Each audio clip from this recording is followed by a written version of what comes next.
Good morning. Although Loray's place, the town of Dalton, there's a guy named Tom Loray. You can stay in his yard.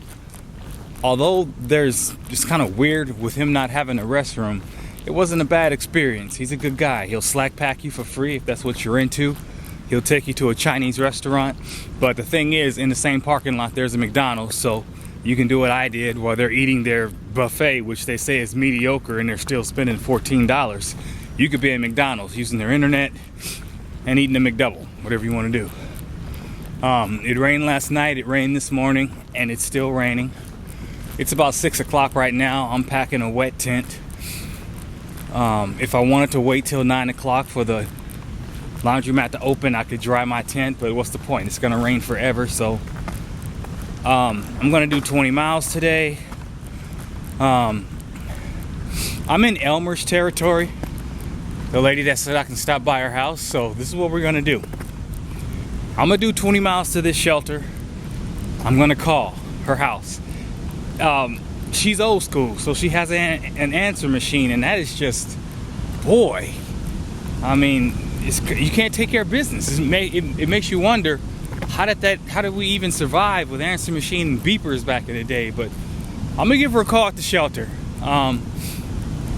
If I can get through to her, I'll hike 4 miles into that to our rendezvous point, and I'll go to her house. And but if I can't get through to her from that shelter, then I'm just gonna call it, because I'm not gonna do 4 miles just to, it's a blessing having to stand at somebody's house, but it's also uncomfortable. It's awkward. I'm sorry. Like, for example, the trail magic was nice at old girl's house, but dude, you're still staying in a stranger's. Check this out.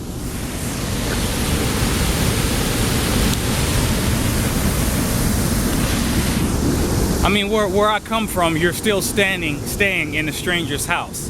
It's like you're tiptoeing around, and I don't necessarily like that feeling, especially when I'm so far out of my element and I'm like muddy, and you know what I mean? If you do, fine. If you don't, whatever. But the perfect scenario for me is not necessarily to just stay in some stranger's house. It's like, oh, hey, you're in town. I'll tell you what, let me take you to McDonald's. Do you need anything? Okay, I'll drop you off. Bam.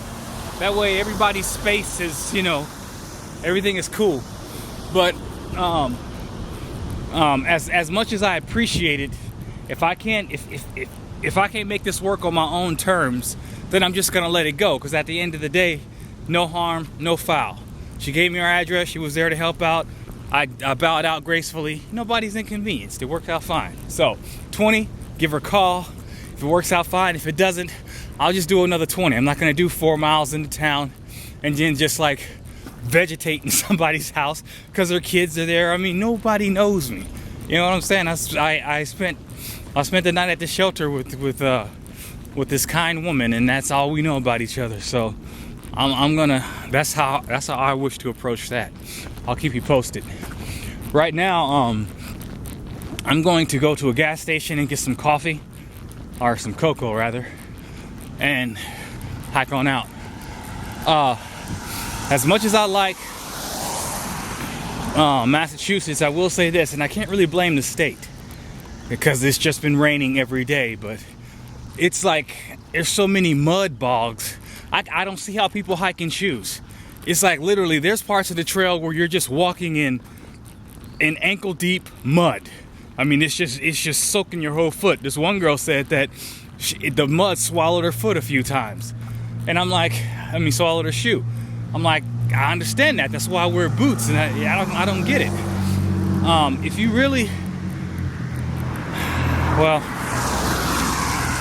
what I want to say is what you should do, but I'm biased. I'm a soldier. I wear boots, but you can wear those tactical boots. What police officers wear.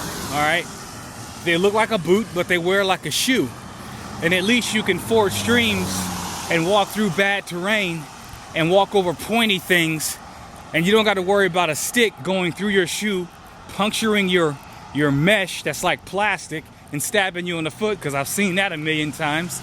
And you don't have to worry about your feet getting soaking wet the minute you step in on something wet. I mean, I want to say it's common sense, but at the end of the day, you're going to go with what you're used to. And if you wore shoes all your life, then I get it.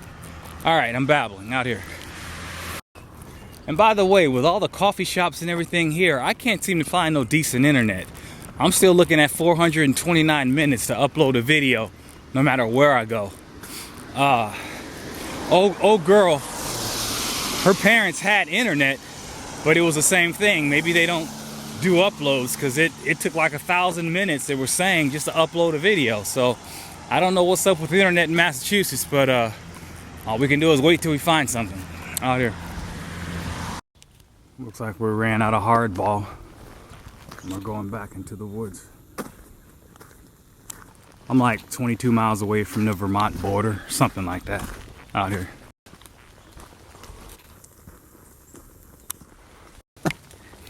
I ran into a guy in town that was in New York when I was in Delaware Water Gap. So imagine my surprise when I walk in a coffee shop and see him sitting there, and I'm like, what are you doing here? And he gave me the usual suspects. Oh, I have Lyme disease. I just don't have the energy anymore. And then it faded into, every time I'm at a shelter, I'm alone, I'm looking for some people to hike with. Turns out he was staying at Tom Loray's house, and he's been there for like 4 days. He just won't hike out. And I'm thinking to myself, go home. If you don't want to hike, what are you doing here? And he's just he's on the precipice. He hasn't figured it out yet, but his idea is he's waiting for a hiking partner to come up. I mean, he's waiting to find someone to hike with. So he's sitting in place until a group that he can fit in with presents itself. But if you ask me, I'd say it's already over. And I will tell you this: if you're on the trail and you find yourself just growing roots, go home. If you're not hiking, you're wasting money. You know, he's obviously not having fun. He's lonely. So, I mean, it was an admirable hike. The guy went from Georgia to Mass. That's cool. You know, you don't know, unless you've been in a place where, and when I say place, I mean a situation in life where you feel that loneliness, or when you add in the fatigue and being away from family, you don't know until you've been tested. Well, this is his test. Now he knows. Now he can go home. He can work on that part of his character, or however you want to call it. So when he comes back out here again, he'll come out in a lone wolf mentality, and it'll just be about him and the trail. His partner is the marching surface that he's walking upon. It's the rocks and the trees, the vegetation and the animals and so forth. Because you got to have a certain presence of mind, clarity of mind, and a mission in mind before you come out here. You just can't fly by the seat of your pants. The trail will not allow that. It will demand. So another thing is there was 2 more guys that were just zeroing in place. Now, as I said, I got nothing against Tom, the Luray residence. I mean, you can stay there if you want. There is no bathrooms. You got to walk up the street. So really, I don't see the allure in staying there if it's just about saving money. Because that's what he was saying. He's like, I go to the coffee shop, I read my book, I buy coffee so I can save some money. But for what? Towards what end? Are you saving money to just stay in a small town and wait for a group? Or are you saving money because you know you're going to hike out soon? I don't know. I can't get inside his head, and I'm no therapist. But what I will say is, as you go further north, the people you expected to be so far ahead, you will find them either working in a hostel and haven't moved in weeks for whatever reason, or you'll just find them stuck in place. They're just, like I say, growing roots, and then they just stop hiking, which is the weirdest thing. It's like, how do you go faint of heart when your goal is in mind? But then I've known people to quit in Maine. go from Georgia to Maine, and before they get to Katahdin, just quit, you know? It's like I said before, hiking, this kind of exercise, it's accumulative, which means it grows little bit, little bit, little bit, little bit. And if you don't rest, it's just gonna hit you all at once because you never felt it. I guess the isolation and loneliness will come at you the same way, because that's the only way you would explain somebody giving up one state away. But I said my piece. You cannot be relying on groups. You got to come out here by yourself. If you start this trail alone, you got to be prepared to finish alone, or don't even come out here, because you'll start drinking the Kool-Aid and get caught up, and then your trail will end out here.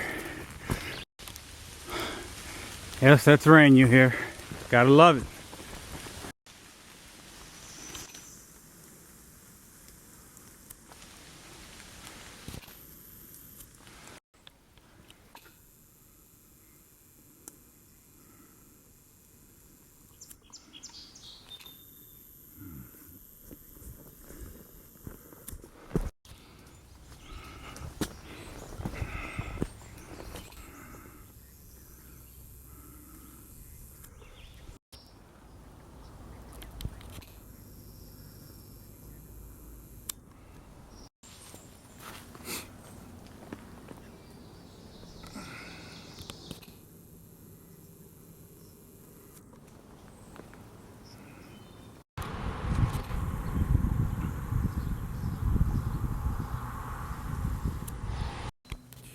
I'm still in Cheshire. My current location is 3 doors down from the post office. I'm in St. Mary's Church, and apparently this is a hostel. The guy at the post office said that there was a hostel here. I had no idea. Maybe I missed it in the book. But yeah, you go to St. Mary's, you enter from the rear, and these said hikers usually use these 2 rooms. Look at this. I guess it's popular. 2010, 2009. You got restrooms and water. And looks to me like you got hiker magic as well. Look at this. How can you pass this up? Sweet. So if the weather gets too bad, you know you can come here for a bit of refuge out here. This is the rear of the church. That's what you're looking for right there. You're coming in a parking lot, so don't confuse this building with this building. And as you can see, the door is open. If you ever stayed at the church in Waynesboro, that's the feeling that I got. A big, vast amphitheater kind of place, and then the 2 side rooms where they lay food for the hikers and hikers can go. So yeah, definitely look into it. It's not that far. I mean, it's not even a half a mile from when you pop out the trail, or maybe a half a mile. It's 3 buildings down from the post office. Just remember that. And if the post office is open, just say St. Mary's Church. You know, it's the only brick building as you're moving down the street. I guess south. It's a big building. You can't miss it. All right, I didn't know about it, so I figure I'll tell you out here. I see a break in the weather, which is comforting. I don't know if I said this or not, but at any rate, while I was using the bathroom, I called Elmer. I spoke to her son, and I let them know that I'm 12 miles away from their location. So basically, when I get to Phillip Street, I'll give them a call, and they'll come get me. It was comforting to know when I asked to speak to Elmer, her son said that she was dropping off a hiker. So apparently this is something that they do all the time, and I won't necessarily feel too much out of my element. So it's like 10:30 right now. I'm gonna knock this out and see you on the other side of the mountain out here.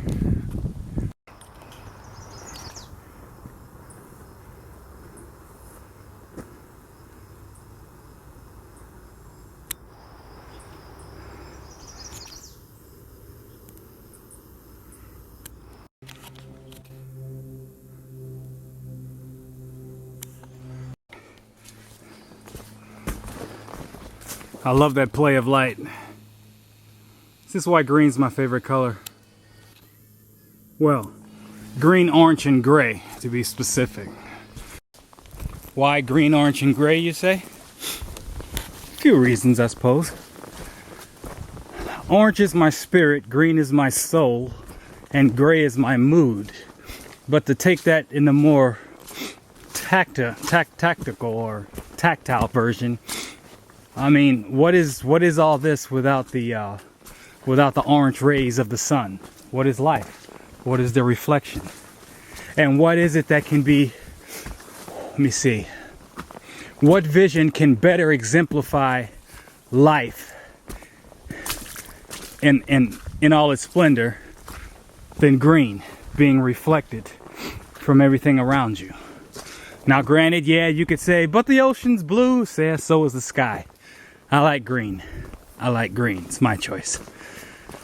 As to gray, you can't know joy without sorrow. Gray is the pepper to salt. Gray is the sour to sweet.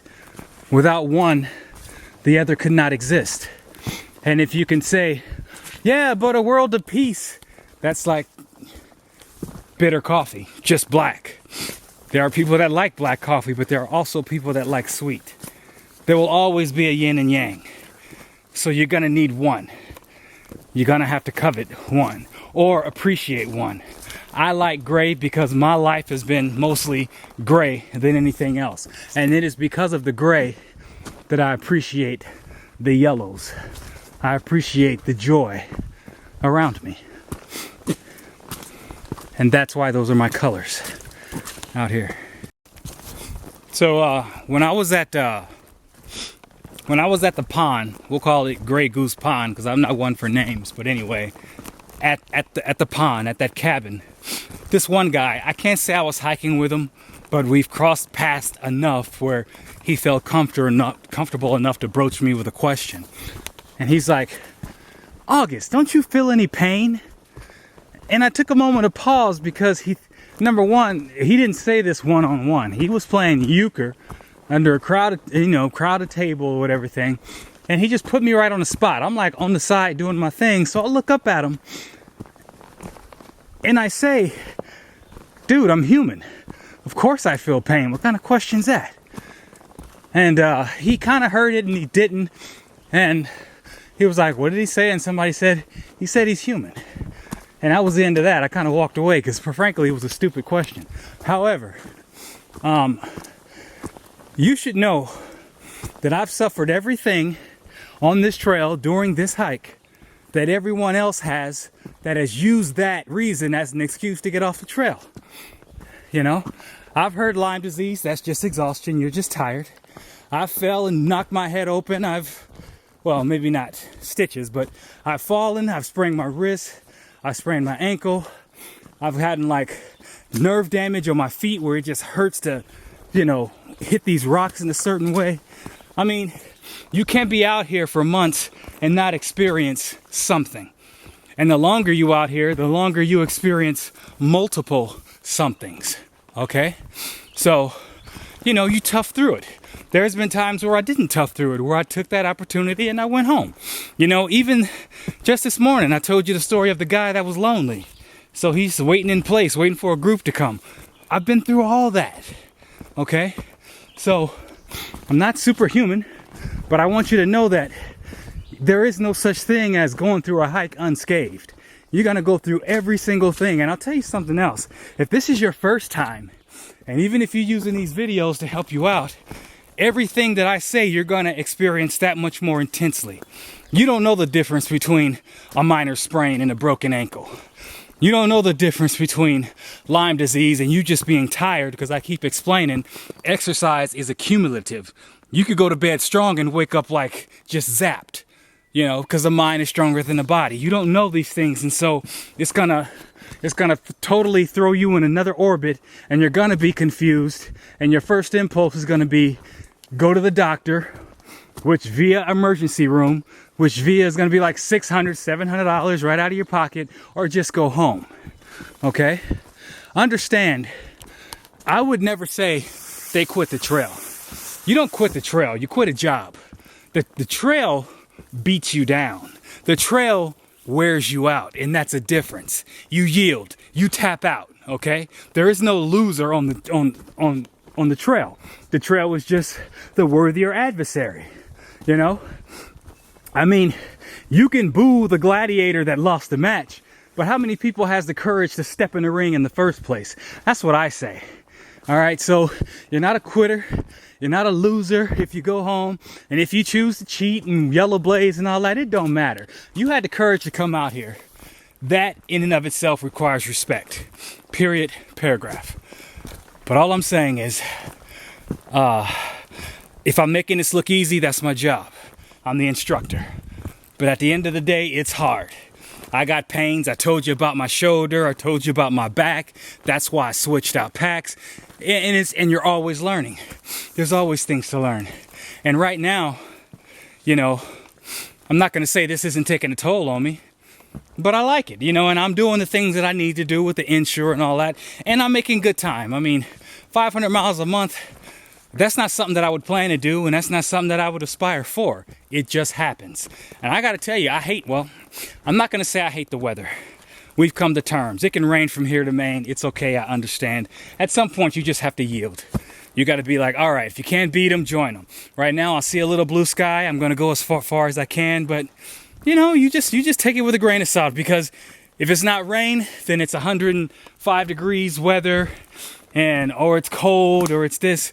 The elements are going to be the elements. Climate change, blah, blah, blah, call it what you want.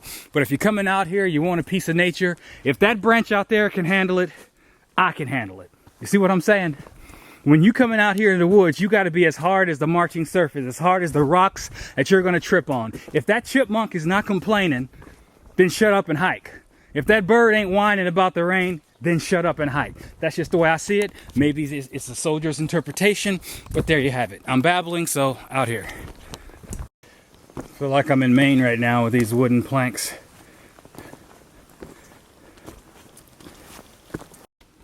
Checkpoint Alpha, a shelter. I'm not going to it because I'm not staying.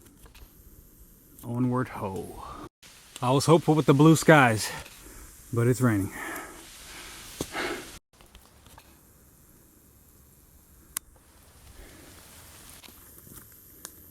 This is what I'm hiking in right here. And this is where my boots look thrashed.